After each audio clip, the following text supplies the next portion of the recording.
मोदी सरकारचं करायचं काय? गरीब सर्वसामान्य जनतेला महागाई ढकलणाऱ्या मोदी सरकारचं करायचं काय?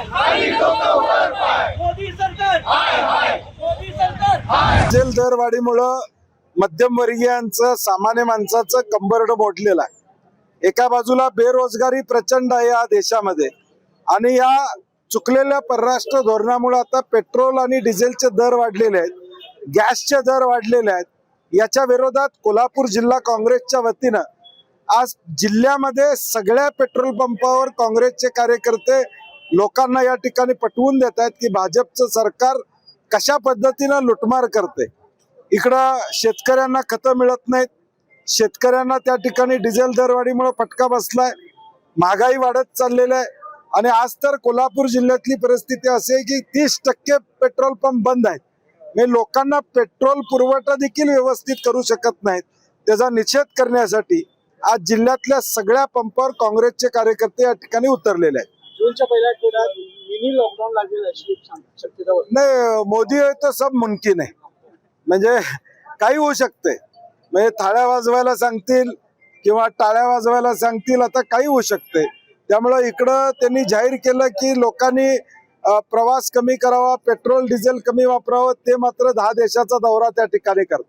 आमचं म्हणणं या 10 परदेशातल्या दौऱ्यातून नेमकं भारताला काय मिळालं हे थोडं जनतेला कळालं तर बरं होईल की या आणीबाणीच्या काळामध्ये त्यांचा दौरा आणि त्या दौऱ्यातून भारताला फायदा काय झाला, भारताचा रोजगार वाढला का, भारतातली महागाई कमी होणार आहे का, परराष्ट्र धोरणाच्या माध्यमातून डिझेल पेट्रोलचे भाव कमी होणार आहेत का, हे या ठिकाणी सांगणं अपेक्षित आहे।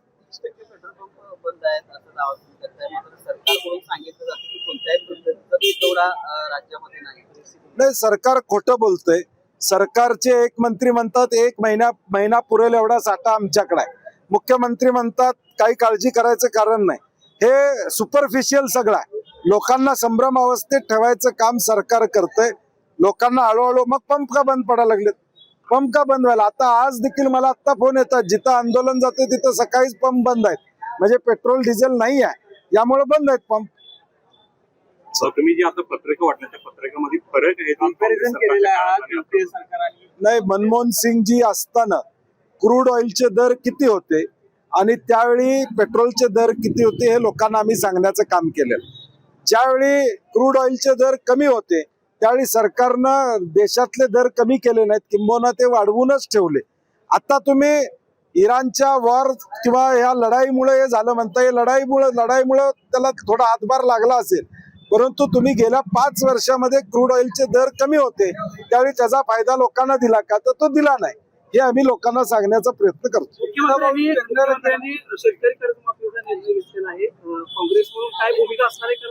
नाही, ऑलरेडी त्याच्यावर आम्ही बोललेलो आहे। पूर्वी सुद्धा आम्ही कर्जमाफी केलेली, आता प्रत्यक्षात किती लोकांना लाभ मिळणार आहे हे या ठिकाणी महत्वाचं, आणि कर्ज माफ केलेल्या बँकांना सरकारकडून पैसे लवकर मिळणार आहेत काय महत्वाचं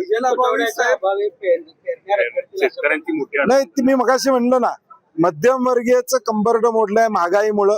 आता लॉजिस्टिक म्हणजे जे माल वाहतूक व्यवस्था या देशामध्ये या पेट्रोल डिझेलमुळं त्याच्यात ब्लॅक मार्केटिंग चालू त्या ठिकाणी होईल।